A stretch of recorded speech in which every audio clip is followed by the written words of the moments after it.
this is why Conservative MPs are very reluctant to, when he does things wrong, to part with him, because he's this proven election winner, and they don't come along every day. William, can I just read out a text that we had early on today, which I think may summarise some people's views? I wonder if it's yours. I don't care anymore, and I'm angry with myself for not caring anymore because I know it really does matter.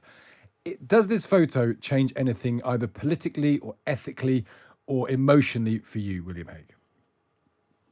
That's very hard to change things emotionally for me. But does it change? Does it change anything? It does if there's a whole accumulation of these things. You know, if this is what the Sue Gray report is like. I think one of the problems here is in the media, we're always trying each week to say, oh, Boris Johnson is doomed now, or Boris Johnson is safe now. You know, that was the mood last week when he didn't get any more fines.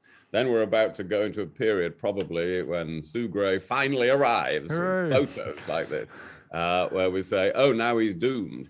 Actually, it's pretty much as Steve Swinford was just describing it, that Conservative MPs over the next few months will look at things like this and what happens in those by-elections you were just talking about, and how the whole cost of living problem is being dealt with over the next few months, and what happens in the Privileges Committee inquiry into whether Boris Johnson misled Parliament.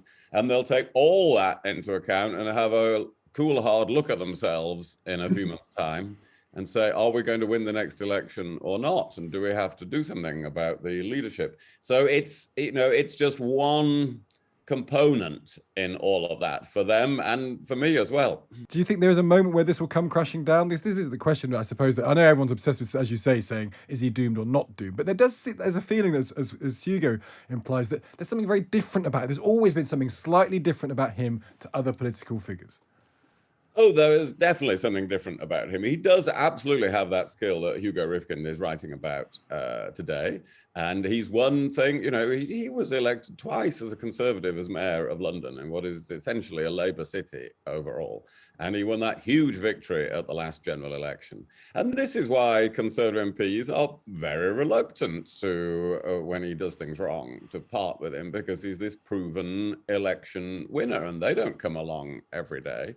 So he does have that very special political ability. However, your answer to the question, does gravity always apply? It does, actually. So even someone like him can get into so much trouble that they then get thrown out. And that could still happen over the coming months. Conservative MPs are withholding their judgment.